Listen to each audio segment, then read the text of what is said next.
Gentlemen, please take your seat so that we can start our hearing today. And I'm really glad to see you here in the room. This hearing from the International Trade Committee has two parts. The first part is the general reflection about the trade and economic relations to Latin America, and secondly, the look on the implementation of the Colombian-Peru agreement. I'm really glad to have a lot of experts, ambassadors, excellencies here with me, and especially, of course, I'm really glad to have the High Representative of the EU and Vice President of the Commission, Federica Mogherini, here with me. Very warm welcome to you. Of course, I have a lot of notes here with me, but I'm not the major speaker here, and I will cut the process and give immediately the floor to Federica to give us an overview of the trade and economic relations to Latin America. Please. Thank you very much. Well, first of all, let me thank you for the invitation. I really appreciate it. And let me say that it comes for me at a perfect time, because I'm just back a few days ago from Latin America. I was visiting Argentina and Cuba for a very intense and important trip that I am glad to share with you somehow the results of this visit and the way forward. First of all, let me say that much is going on in Latin America today from many different aspects, from a political point of view, from an economic point of view, and we see very clearly, I see daily in my work very clearly that Latin America is asking for more European presence, more European engagement, more partnership from the European side, wants the European Union to be there. And I think this gives us an opportunity on one side, a responsibility on the other, to define how we manage to profit from this space that is opening up. And I will go through some of these situations one by one in a few moments. Let me start by saying one thing that is not actually on our agenda today, but it is important for me to share with you also a few words on Cuba, as I was there just a few days ago. Not strictly on the agenda of the meeting. Still, I think it is important to share the fact that we initialed, I would say, an historic agreement, a political dialogue and cooperation agreement after 1 year of intense, very intense negotiations that opens a legal framework for our economic cooperation policy dialogues, but also much more than that. Cuba is the place where next week President Obama will pay an historic visit, and even more historic, probably, the Rolling Stones will have a concert. And my Cuban interlocutors were mentioning the fact that probably the Rolling Stones concert is going to be together, joined, having the effect of the Pope visit and the Obama visit together. This tells you a lot of where Cuba is today and where Cuba is going. And I think this, again, even if this is not the issue for today, is probably opening up perspectives for major engagements there for us. Also on a foreign policy angle, think of the role that Cuba is playing on the Colombian peace process, hosting the negotiations there, or the links it has with Venezuela that might be very problematic for us on certain issues, but also give us some access to understanding and working on that country as well. But related to trade, when it comes to Cuba, let me mention only one thing that I mentioned there as well, which is the extraterritorial effects of the US sanctions that affect also European investments and trade in a significant way. And let me share with you and then I close this Cuba parenthesis, that we are working with our American friends and also with the Cubans to try to put an end to this policy that is affecting European businesses and also the island in a completely outdated way. So I also publicly raised the issue there, as well as I always do with our American friends, that the embargo policy of the United States towards Cuba is outdated, out of the context of today's relations with the island, and has to end also for economic interests of the European Union. And this is, by the way, the position of the administration of the United States. So we just have to convince the Congress, probably. On the rest, on what is on our agenda today, our engagement with Latin America. I'm just back from Argentina, where I was last week. And I imagine that this is one of the most relevant topics for your discussion in these weeks, and will be even more probably in the coming weeks, especially on the restart of the negotiations with Mercosur after a long standstill. Let me state it very clearly, then you will have all the chances to discuss with Cecilia Malmström all the specifically trade-related issues. But let me state it very clearly. What I see in Mercosur today is a very strong commitment to exchange offers and start negotiations for real. And I believe this is a political opportunity that we cannot miss. I say it as simple as that. I believe that this is a trade and economic issue. I will come to the numbers in a minute, you might know them, but this is also a political occasion we cannot miss.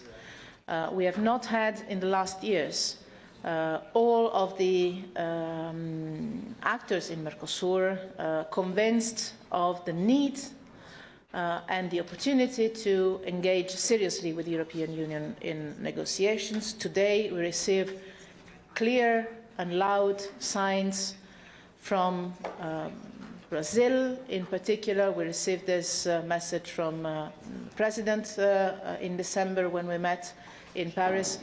I received from President Macri in Argentina the same message last week.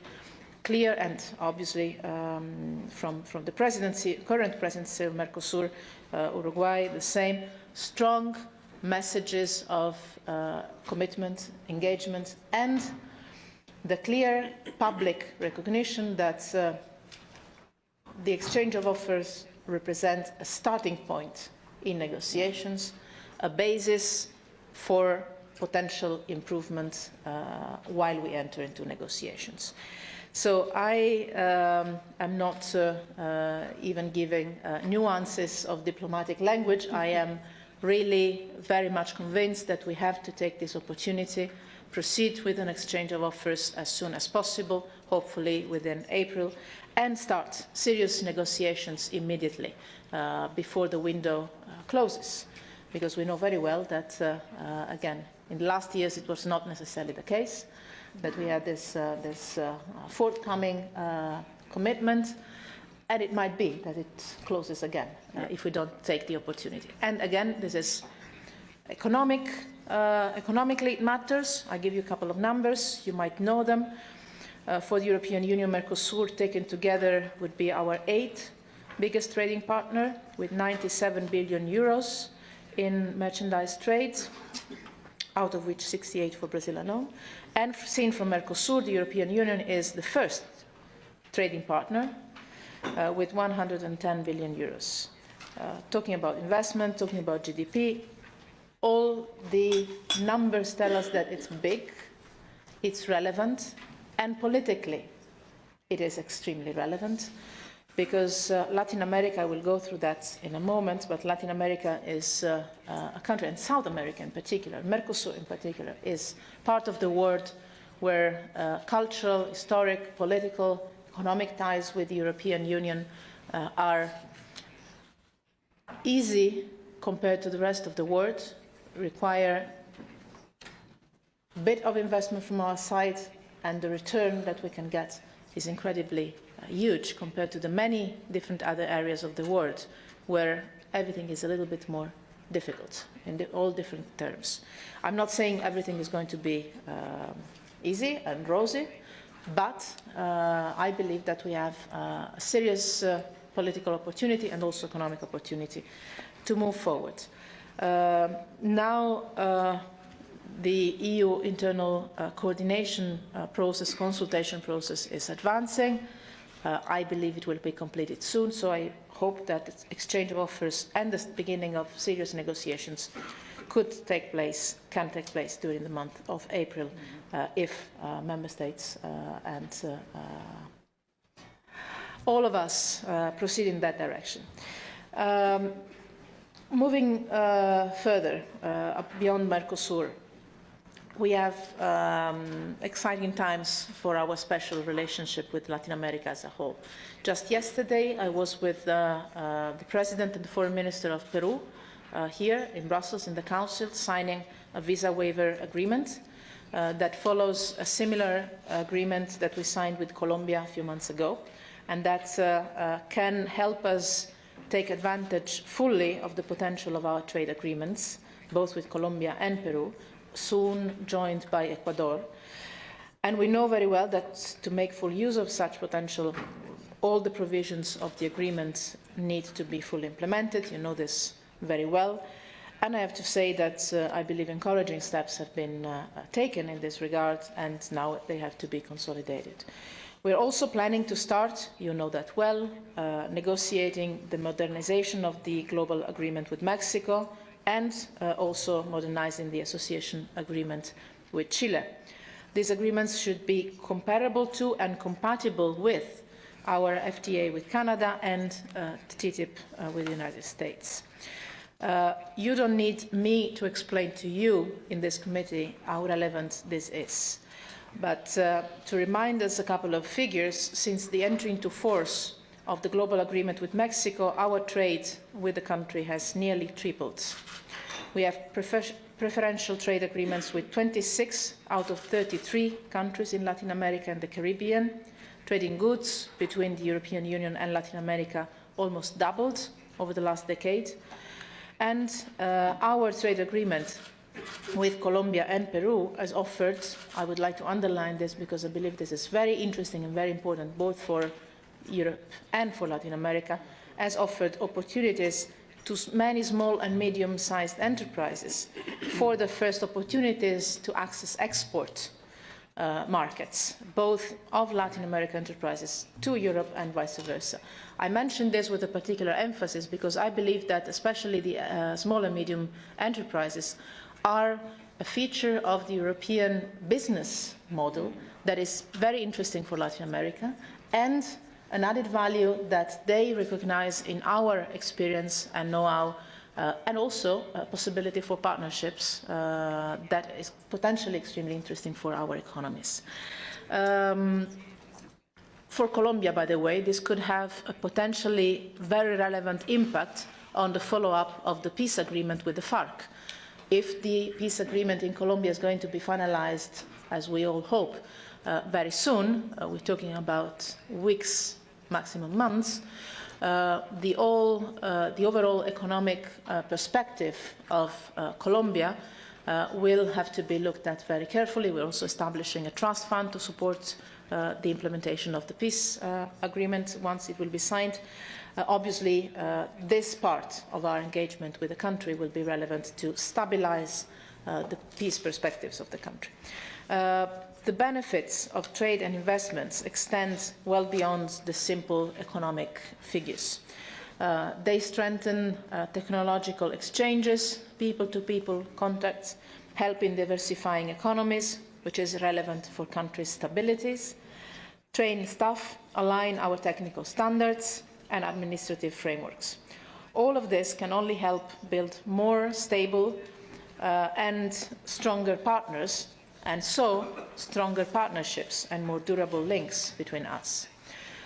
The concept itself of trade and investment has profoundly changed and developed in the last few years.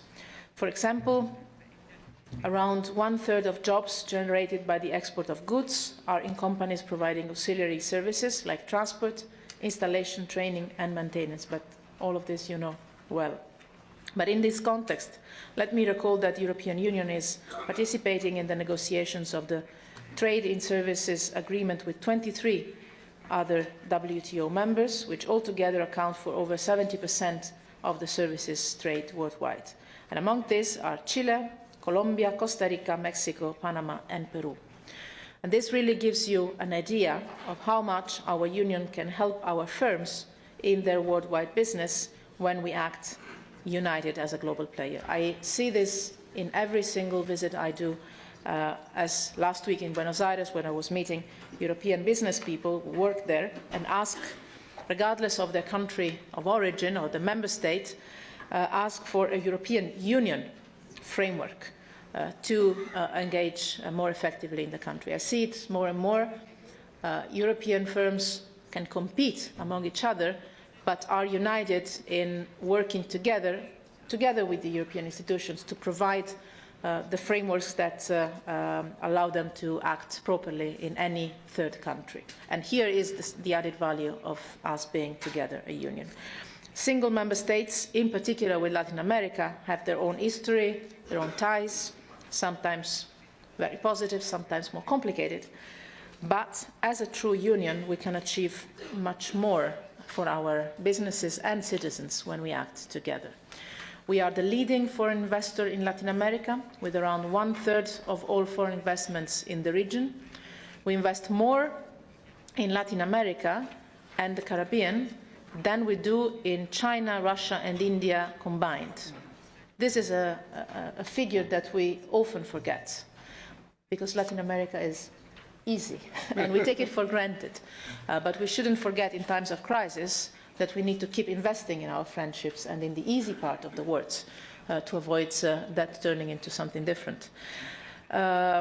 This also tells us that if we stand united, we negotiate from a clearly position of strength when it goes to Latin America and the Caribbean. And obviously, from our point of view, we always bring into the frame issues like economic reforms, the rule of law, and the fight against corruption, because we know this would benefit Latin America, their citizens, but also our businesses and overall the institutional resilience of the countries. Let me add one point, and then I'll close. European firms obviously follow very simple criteria when they decide where to locate their investments, their factories. One is the overall conditions when it comes to rule of law, procedures, corruption, but also security.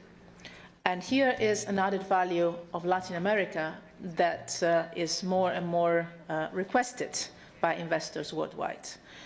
Security conditions in Latin America are overall good compared to other parts of the world.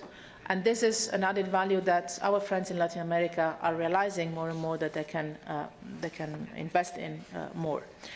On all of these issues, we are strengthening our cooperation with our Latin American friends in a spirit of partnership. As I told you, I've been visiting repeatedly in many different places or hosting here delegations from Latin America and the Caribbean to strengthen links and cooperation that can be valuable for many different sectors, from foreign policy to economy, to climate change diplomacy, and our people-to-people contacts.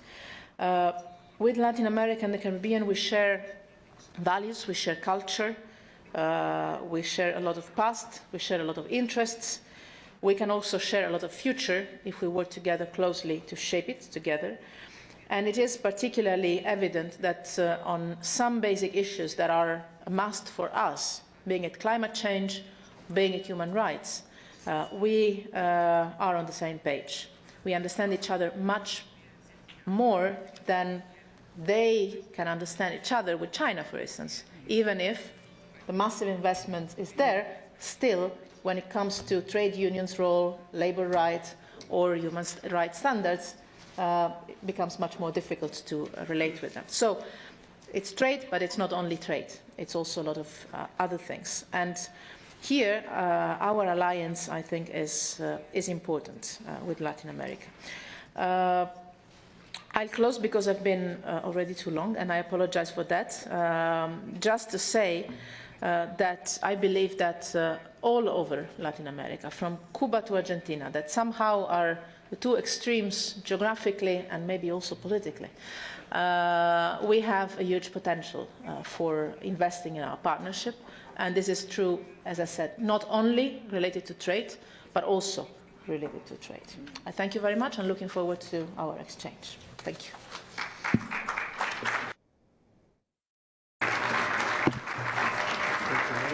Thanks a lot, Federica, for this comprehensive overview on our trade, economic and political relations to Latin America.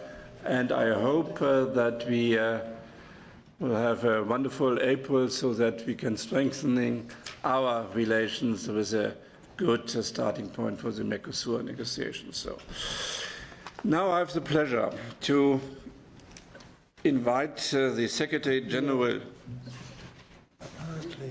The video conference is okay, so didn't work. So I switch to our next expert.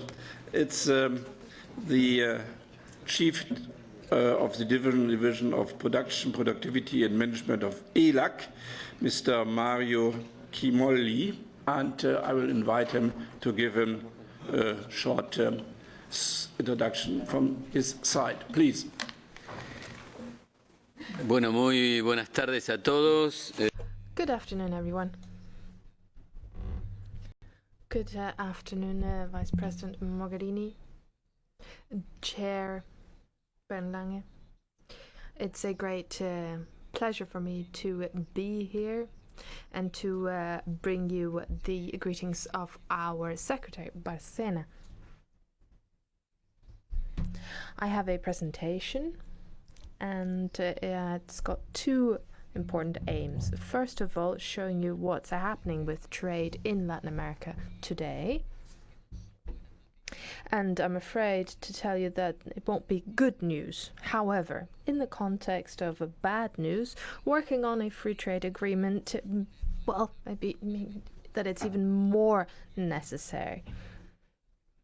The second very important point for us is rethinking the existing relationships between Europe and Latin America in light of variables that are becoming increasingly important. And here I'm referring to technical standards in production and new technologies and consumption.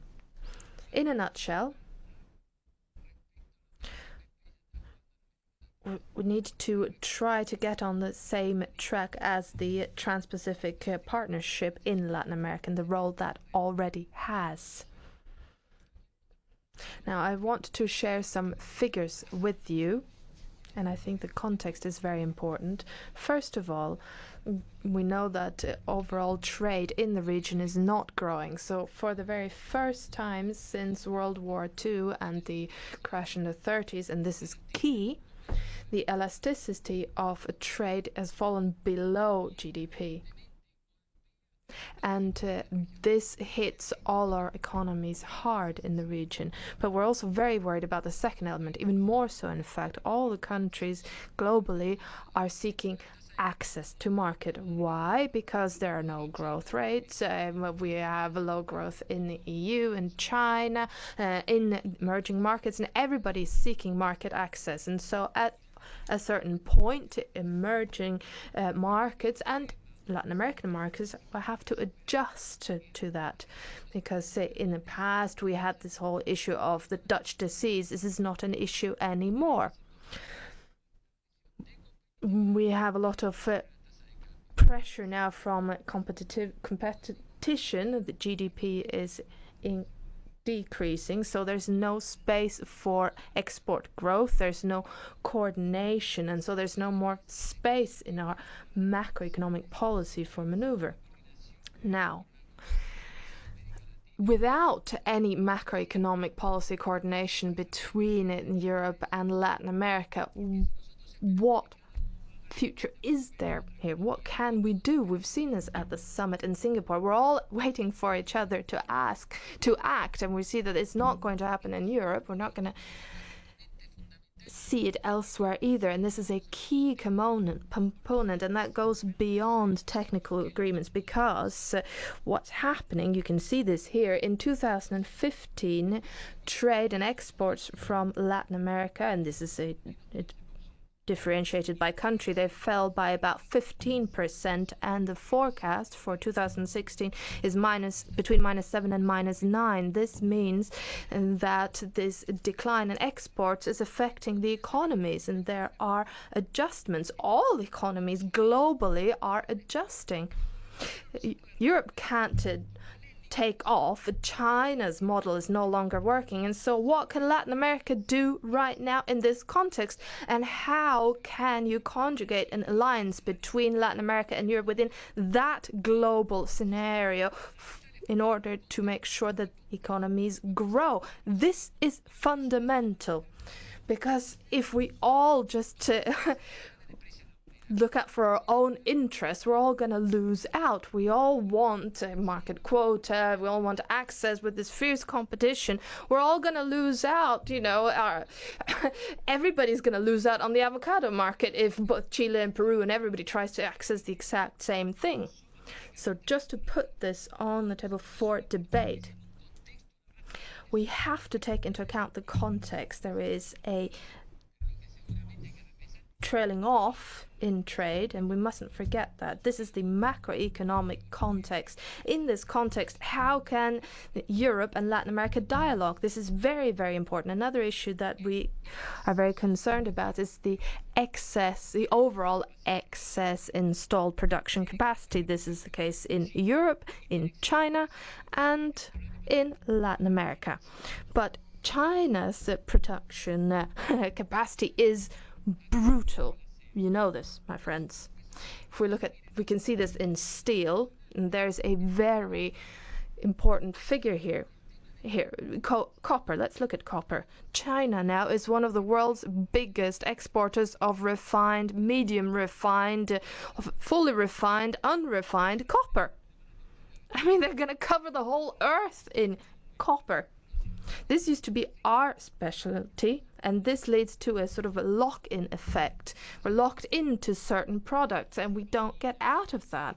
And now, how can we coordinate? Europe has the same problem. How can we as a bloc coordinate a dialogue, as I said, between not just Europe and Latin America, but also China? If we look at prices, and look, these are regional prices. They're falling. You can see this by country. It affects everyone. It affects our trade balance first and foremost, and then we have to contract. And then what happens? Unemployment grows, and you've seen the figures from ECLAC. We're seeing a renewed growth in poverty in certain countries. There's a rise in inequality in some countries. We're all hard hit. As the Vice President just said, trade is not just trade. We have to negotiate so that the ground that's been gained in Latin America in combating poverty and equality mustn't be totally lost. That's why we need an agreement that also has a political and cultural dimension. This is essential because we must protect the gains we've made in the recent decades. This is crucial for all the countries throughout the region. And what we see that Latin America is increasingly focusing on commodities. I mean, Chile perhaps is a bit more specialized in its production capacity, but otherwise, all countries are focusing on commodities. So we need diversification. We need to focus on technology. And so how can any new agreement allow us to re-diversify our regional production? Because without that, there will be more unemployment. This is the lines we have to be thinking along. And finally, another key issue for us. How are these three standard-setting blocks moving? On the one hand, we have technological standards for digital technologies, robotics, cloud computing. And we'll have one set of Chinese standards, and then another set of standards will be the European standards, and then we have an American standard. And when you look at the Trans-Pacific Partnership, this is increasingly the cornerstone for new trade agreements. So in that context, how can Europe and Latin America dialogue along the same lines? We have to also see this in light of the Trans-Pacific Partnership, because standards will be a dominant element of that agreement too. So the Vice President also talked about a return to dialogue. And this is also something we're hearing now in Argentina, that we want a renewed dialogue. What do we need? Well, we need to look at the macroeconomic policy. We have to look at the fact that trade has an impact on jobs. We have to look at what's been happening in recent years, that we have big geopolitical blocs that set standards. So, can we make an agreement without considering that we need a joint digital market in our region, like you're setting one up here in Europe? I think this is a window of opportunity for Europe and our region to approach this in a new way, approach a new, fresh dialogue. Thank you. Thanks a lot for this, let's say, comprehensive overview from a different point of view, perhaps a little bit different nuanced, and I think it's really good to have a productive discussion. I will give now, very short, the floor to some ambassadors who are joining us here, and afterwards to my colleagues, so that they can raise questions. And please be really short, because we want to have an answer, the chance for an answer from Federica Mogherini. So first is Mr. Ambassador González Pons, the Ambassador of the Dominican Republic, on behalf of CELAC. Please, 3 minutes maximum.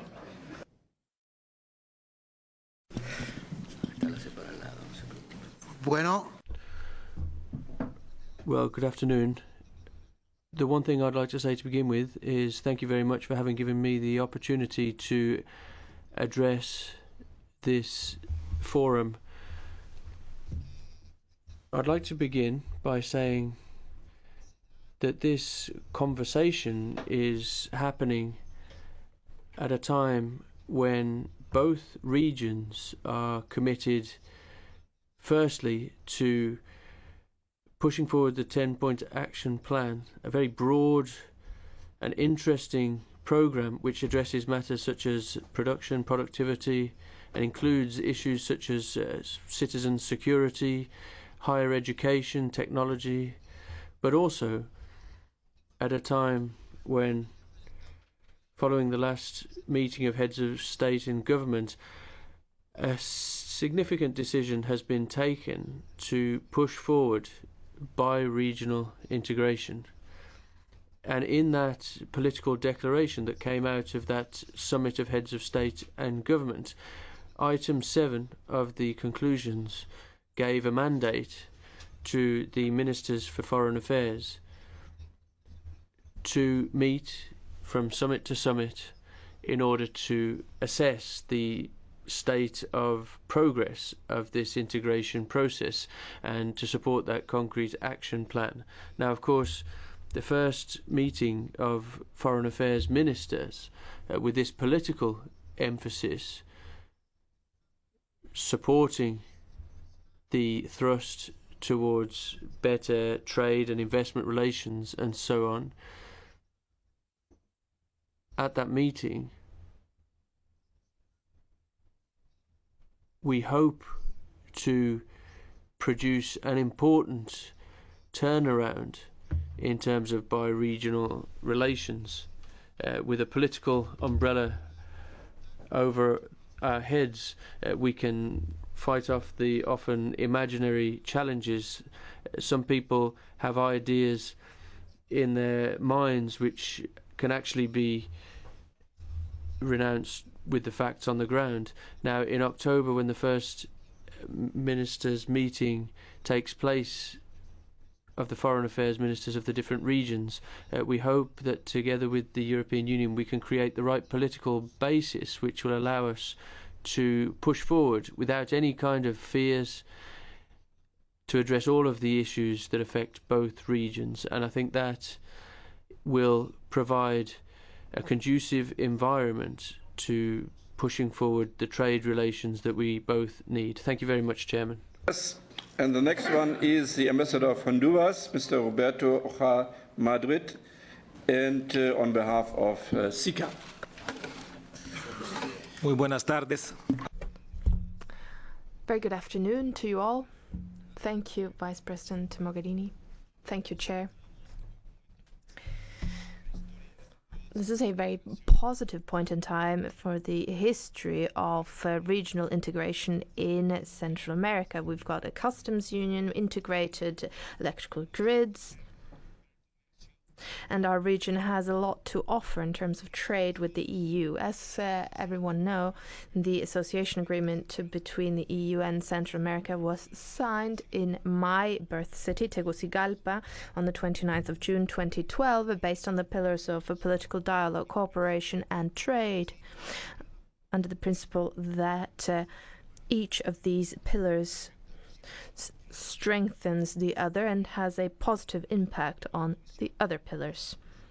Since then, we've had a joint mixed meeting of trade and political dialogue, and we'll have a second one now this semester here in Brussels. The EU is one of our most important trade partners, not just in terms of bilateral trade by country, but in terms of the whole region. Eurostat indicates that trade went up to 11.6 billion in 2014. That's a significant rise. And Central America is, in fact, one of the most integrated regions in the world. Of course, hot on the heels of the EU, we have SICA, which is the Central American Integration System, and SIECA, which is the Secretariat for Economic Integration. And we work together as sister nations in our region. And we've got CA4 agreement. It's a Schengen agreement from June 2006, and it facilitated visa-free travel rather, in our region. And we also have a customs union that dates back to 1960. And last year, Honduras and Guatemala signed an expanded customs union, which also enabled free trade of goods, services and people. And we all want to seek increased international trade, of course. Our main imports from the EU is, of course, technological elements, and we export coffee, pineapple and other elements to Europe, and we import machinery, pharmaceutical products. And so we feel that our best resources is highly skilled labor and our agricultural products, which are of course tropical.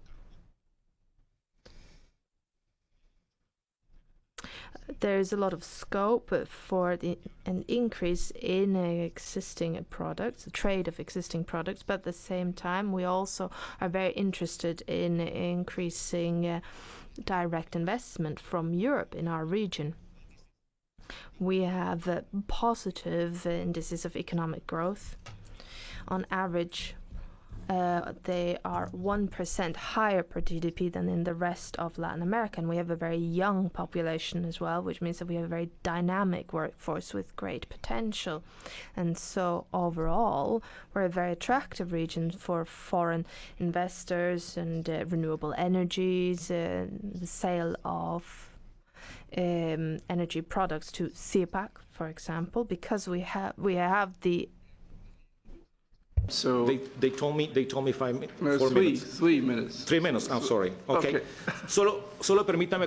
And just to conclude, And if you will allow, all of the else elements are very important, but the Vice President mentioned, Mogherini, that we have to take into account the political aspect, and it's the relationship we have with the EU. It will help us fight organized crime, drug trafficking, mitigating climate change, and securing a sustainable future. Castillo, on behalf of Mercosur.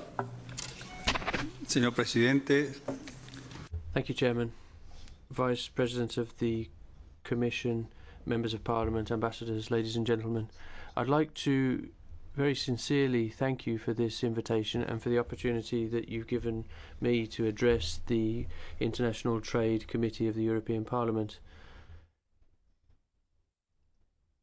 In my capacity as the pro-tempore President of Mercosur, and for giving me the opportunity to say a few words about the situation of Mercosur and the European Union.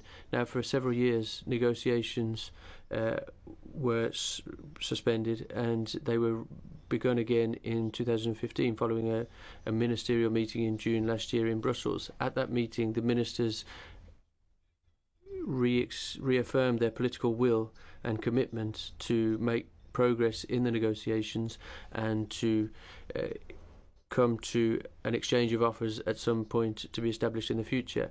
Now, Mercosur has been meeting since then, has been working on its offer, and has made the necessary adjustments that it needed to do to provide a solid basis with which to enter negotiations. Now, the signs and signals that we've received from our most recent political consultations with all parties involved and following talks with the Commission suggest that there is political will at a date sometime in the future to exchange offers, and that political will is there. So I'd like to conclude just by saying that as far as Mercosur is concerned, successful conclusion of a free trade agreement with the European Union is of huge importance and is a priority when it comes to our external strategy, and we believe that this is one of the most relevant points on Mercosur's agenda for 2016.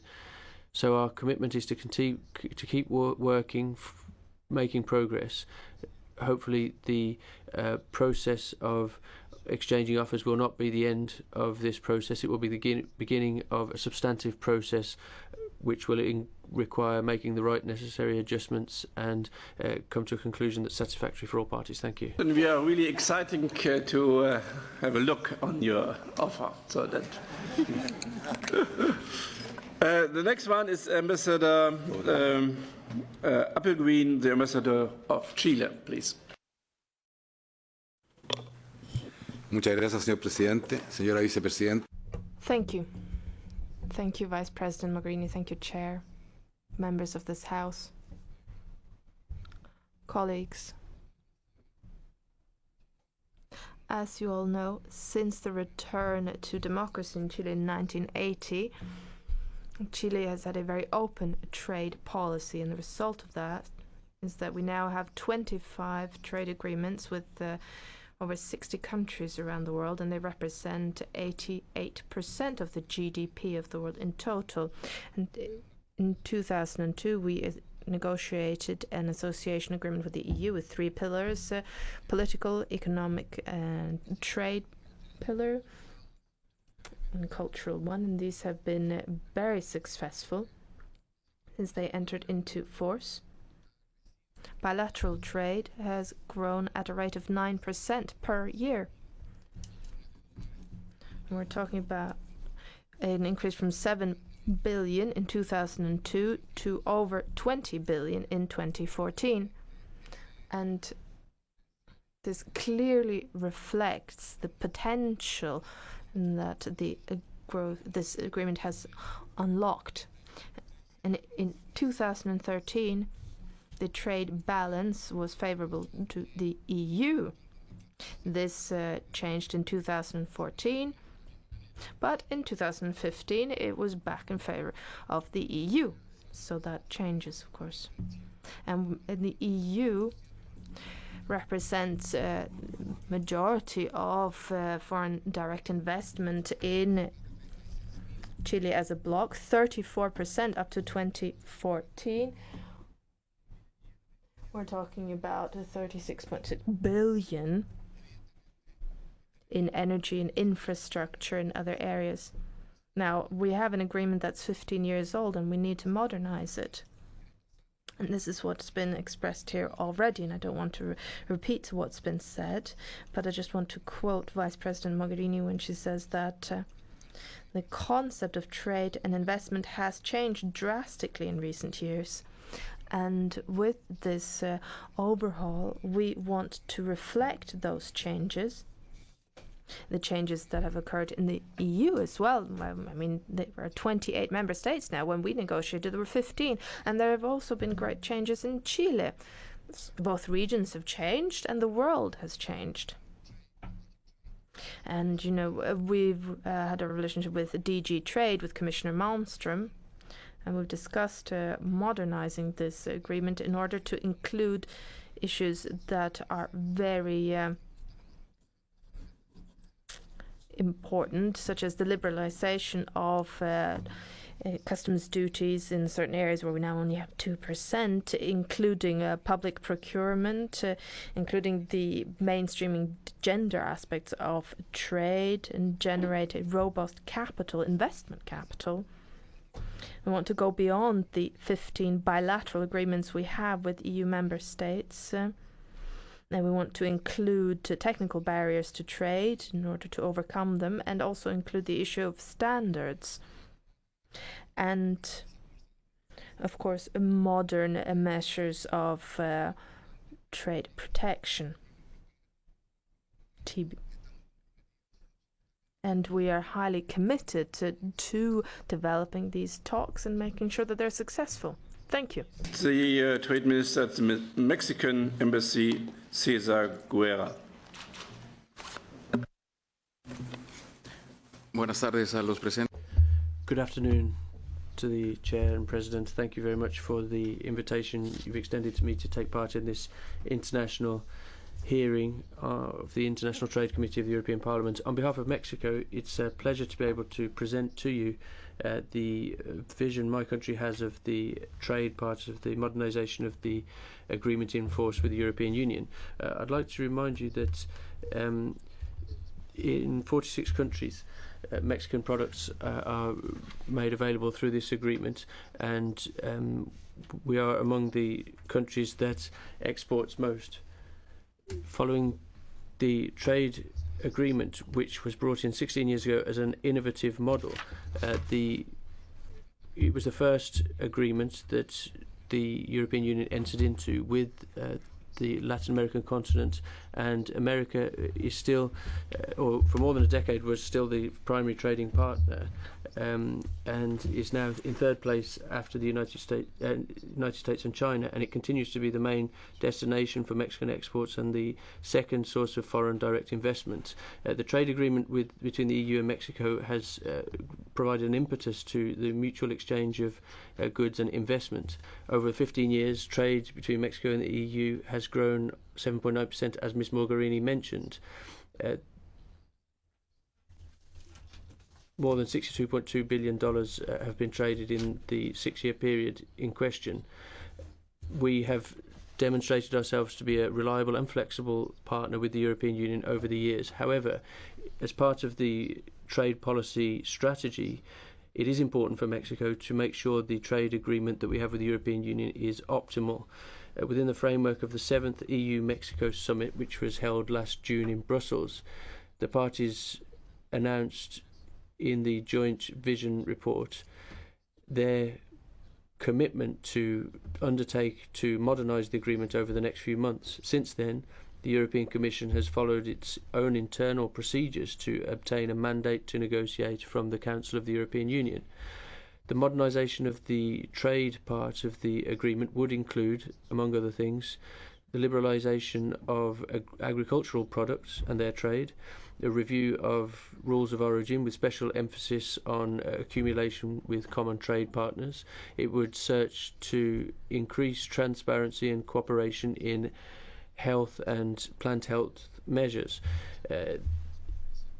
The the idea would be to increase the advantages that are offered to Mexico by reforming sectors such as telecommunications, finance and energy sectors. In terms of investment, these have to be protected with the highest possible standards, taking into account the new emphasis adopted by the EU on this subject. By way of conclusion, Mexico does hope to begin soon negotiations to a broad and ambitious modernisation of the trade agreement so that both parties can be satisfied with it. This commitment has been demonstrated by recent attempts to modernise the trade agreements. Thank you. I give the floor to my colleagues, but just for 1 minute. So please ask precise questions so that Federica has the chance to answer. I'm glad to listen. And Helmut Scholz, who is the author of an INI report on EU-Latin America trade relations, has the first chance to be precise and short. Thank you very much. I encourage all colleagues and also the guests to read once more this report from the year 2011, because we have there referred to a lot of questions you also raised today. And I would have just one question to you. We are just negotiating the conflict minerals. We have just heard that the trade with Latin America creates a lot of chances for job creation, etc., for security. The drugs battle has been mentioned, etc. So how do you see, should we have in all trade negotiations and trade agreements we are reaching through these negotiations binding sustainable chapters with a clear reference to the human rights issues, for social and employment problems and for sustainable development? Climate change, COP21, etc. Just only mentioned that question. And secondly, that is linked to the challenge to you. Does the Commission really have a say in implementation capability of the concluded trade agreements? And what does it mean for you in the Commission and for you in the Council? Will you publish also the mandates for all the trade negotiations? Thank you. Mr. Fisas. Gracias, Presidente. Thank you, Chair. And thank you, Vice President Mogherini. Thank you all for your great presentations, particularly Mr. Simoli. Now, we have all these different agreements with Latin America, and talks to renew or sign new ones are underway based on our shared history. Now, I would like to touch on the issue of Cuba, as did Vice President Mogherini. I think it's all well and good that we start these talks with Cuba, but we must also remain vigilant in parallel on the issue of human rights and democracy in Cuba. And when I mention human rights, I must express here my surprise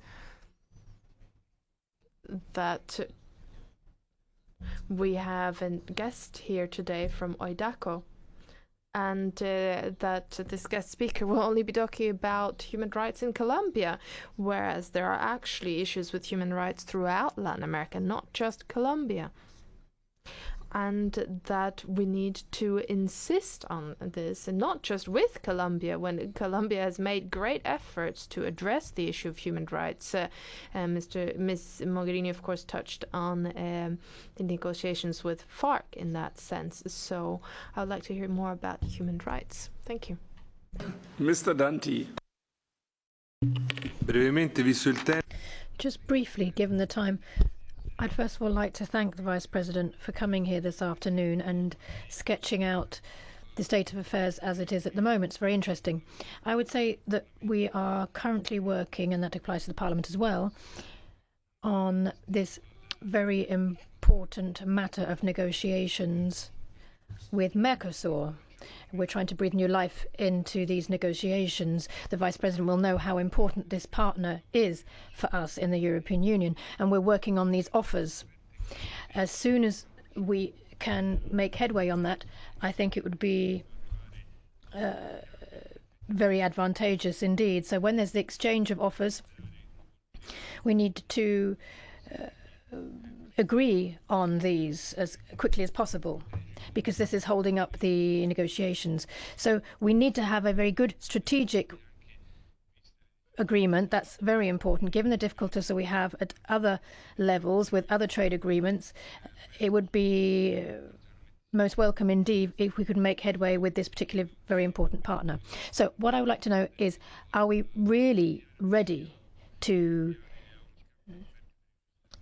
kick off this dialogue and actually finalize things in April with regard to the exchange of offers? Presidente. Muchas gracias, Alta Representante. Thank you very much, Chairman. Thank you very much to the High Representative. On the question of Mercosur, I can only welcome the words that have been said here today. I share the points that were made. Just picking up on what Mr. Dante has said, what level of ambition do you have with regard to the exchange of offers with Mercosur, Vice President? Also, I'd very much like to know what we can expect in the field of services and when it comes to public contracting. Also, picking up on what my colleague Santiago Fisas has said, I read very carefully the joint declaration that was issued after the inaugural ceremony for political dialogue between the EU and Cuba, and really we missed a few references there. I know that this Parliament issued the Sakharov Prize to the defenders of freedoms in Cuba, but we really would like to have seen some kind of acknowledgement on part of the Cuban authorities of this fact. And if we look at the agreement being negotiated between the EU and Cuba, is there going to be any specific reference to the question of human rights? Now, Mr. Santiago Fisas brought up the difficulties that we had when negotiating with Ecuador, with Colombia and Peru on this specific question of human rights, given the differences that exist between Cuba and Colombia and Peru back then. Thank you. Thanks a lot. And Madam Shasanova. Thank you, Chair, and thank you, Madam Vice President, for your introduction. I'm happy to see that our trade policy is now more based on values, which was not the case before. I fully agree with you that Latin America is a dynamic region and that largely we share with all of them the values we have in common. But I see also that our trade relations are far below our potential. Mercosur, we've been negotiating for ages. Yes, we have a political momentum now. Fingers crossed. I will definitely support this process, but be realistic. Let's put down also the deadline, and if we don't meet this deadline of the political momentum, please come back to this House and also to the Council, and let's see what we can do otherwise. When it comes to Mexico and Chile, for instance, we do have trade agreements, but they are basically obsolete. We need to speed up the process and upgrade them to the new reality of trade. My last and the only last comment and question is about Venezuela. I am happy to hear your news from Cuba. I hope you can bring very soon maybe similar news from Venezuela. But for the moment, the situation is worsening. This House has pronounced several times on the deterioration of the human rights in Venezuela, and I would like to hear from you, what kind of action are you going to take now? Thank you. Thanks a lot, Federica. And one additional question from my side. Hearing and looking to the development in Latin America, that some countries have some economic problems, and in between sometimes I hear that perhaps a better solution would be more integration, regional integration. Perhaps you can elaborate a little bit the relation between regional integration and trade agreements, Latin America, EU. Thank you. I will actually start from this because it is always a pleasure, because it's very interesting to listen from our friends from CEPAL, and please bring back to Alicia my best regards. Looking forward to meet her again soon. And when you ask how do Europeans and Americans and Latin Americans connect and coordinate vis-à-vis China, vis-à-vis that. My question is, how do Latin Americans coordinate? We have our problems but that we try to solve, and we have institutional settings, very complex ones, that sometimes facilitate this coordination, sometimes make it complicated, but still we have our structures, we have our own integrated policies that, for good and for bad, work. The political meaning of engaging more and more in EU, Latin America and Caribbean relations, to me, is also to move from the narrative of regional integration in Latin America to the practice of it. It is not for the Europeans to say it's CELAC, it's Mercosur, it's Pacific Alliance, it's your choice, your different regional architectures, and maybe one is compatible with the other. It's your choice. But to ask the added value of this strong coordination, cooperation and engagement from the European side with Latin American actors, all of them, is also in trying to foster real regional integration, because this is good for Latin America, this is good for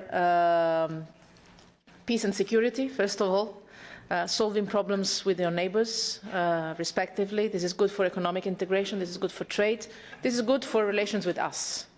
I was very glad to have an excellent EU-CELAC summit last year. I'm looking forward to the ministerial in República Dominicana in November, I think, October or November this year, where we will follow up and build the continuity among the summits. We work very much with Mercosur. We work with every format. What I would like to see is this narrative translating into reality on the Latin American side. For us, this is very relevant, because whenever we interact with Latin America, we hear from them what sometimes we tend to forget ourselves, which is that the European Union integration is an added value. Sometimes we need to be reminded from the outside, especially in these days. And it's healthy. It's healthy. And it's also encouraging sometimes. On the questions. Human rights. First of all, human rights and other issues like climate change or other parts of trade agreements, always. It can be in different forms, but this is always part of our agreements. This is the foreign policy angle we put in it. This is then translates into concrete work that my friend and colleague Cecilia Malmström translates into wording, but this is always part of our talks. Trade related and political and economic. Every time that we have any form of dialogue, human rights is part of it. And this is true also for Cuba. We have agreed with the Cuban authorities to have a human rights dialogue, a structured one. We had the first human rights dialogue with Cuba last year in June in Brussels. And we agreed during my visit that we will have our next, which means our second human rights dialogue, in the coming months in Havana, which, as you understand well, is a significant achievement. We have a respectful, frank, open discussion, respectful on both sides, and I believe this is a major development. It might be less visible in terms of meetings, but it's very substantial in content. And I think that we are working well with our Cuban interlocutors, as I said, on the basis of mutual respect, but also on very concrete issues. And we will continue, because the agreement we initialed last week in Cuba provides also the legal framework for this human rights dialogue to get structured and permanent. So what we have achieved is not only a political and economic framework, but also a framework for our human rights dialogue. My Spanish is very poor, but if you allow me, I will speak in Italian for the last part of the hearing, because this is the way in which I do it. Itagnolo. You speak Spanish, I speak Italian, we understand each other. I'd like to make the most of this opportunity to thank the ambassadors that have spoken here today on the exchange of offers between the EU and Mercosur. I would say that I'm confident that we can do this in April. I took the risk of saying this publicly in Buenos Aires. It might not be April, it may be May, but I do think that we will soon be ready to do this. Consultations internally within the European Union and also in general have reached that stage in terms of the formal consultations, between the Commission and the Member States. So we'll see what will happen, but I do think that we will be ready to exchange offers in April. That's my view. We do need to be very clear on this. A lot of ambassadors have raised this point, and I'm grateful to them, particularly the one representing Mercosur and the presidency, the current presidency. The exchange of offers is something that will kick off the formal negotiations. We have been negotiating for many years, of course, but this often happens. This would be a way of really starting off the negotiations, the proper negotiations worthy of that name. So it's not just an exchange of offers, but also in April or in the weeks immediately after that, we'll be reaching an agreement on the steps to be taken after that. So we're going to make the most of this momentum that we'll have achieved by them and do that as soon as we can. With regard to the exchange of offers, somebody asked about the ambitions that we have with regard to the exchange of offers. Well, I would say that it is a starting point. I've received, particularly in Argentina, but from all the people I spoke to from Mercosur, the offer from Mercosur is a starting point. It can be improved upon, and I think the same will apply to the offer from the European Union. That's how you normally go into negotiations, after all. Now, of course, we have to bear in mind, particularly in this committee and in other committees of the Parliament as well, and in the Council as well, that when it comes to agriculture, this is something that is particularly important or perhaps problematic, but it doesn't just apply to agriculture. It's one part of everything, of the whole, as it were. So we will be taking all of these things into account when we're preparing our exchange of offers. It's a complete package, and it doesn't just have a bearing on agriculture. And then on Mexico and Chile, of course, we are committed to making progress here. As the ambassadors have also said, we want to update the agreements. I think that's a fundamental issue. We've got to wrap this up in the interest of the European Union, but also in the interest of Mexico. At the last summit in Brussels last summer, we talked about this at great length. It's in our interest, and that also applies to Chile, of course. And we do want to move in this direction. And I hope that, as with all the other questions that we've discussed today, we will be able to count on the full support of the Parliament, and in particular this committee. Thank you very much. Thanks a lot, High Representative and Vice President. But there's an additional question. Sorry, I don't have an additional question. I just didn't hear a response to my question. On Venezuela. I also hope to be able to bring good news, which is not necessarily the case today.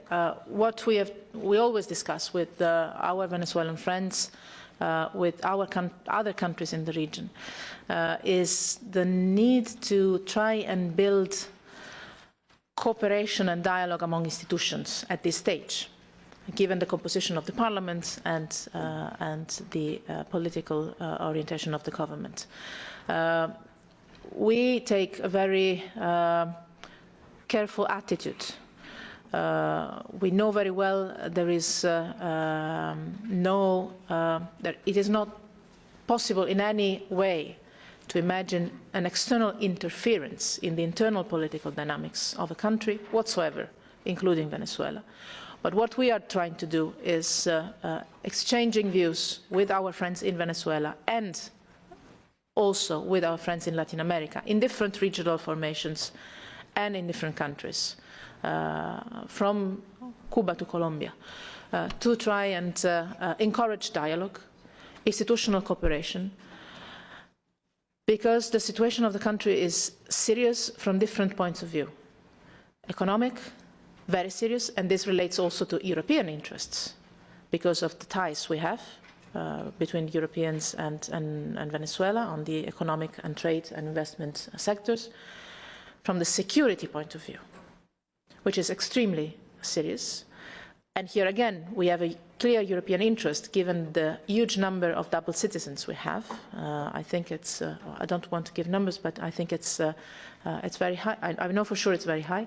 And when it comes to the social situation in the country, the common position that the European Union has, and we've debated this with the foreign ministers in the Council recently, so here I'm not the Vice President of the Commission, here I'm the High Representative, is that we need the institutions of the country to work together and find common spaces for saving the country from a very difficult and dangerous situation that could be dangerous not only for the country itself and its citizens, but also for other countries in the region. I think in particular of Colombia, we've seen only a few months ago how serious a situation at the border became on both sides, and especially in the times when Colombia is trying to finalize its peace agreements, a situation that in Venezuela could go out of control would obviously have effects also in the internal Colombian situation and overall in the region.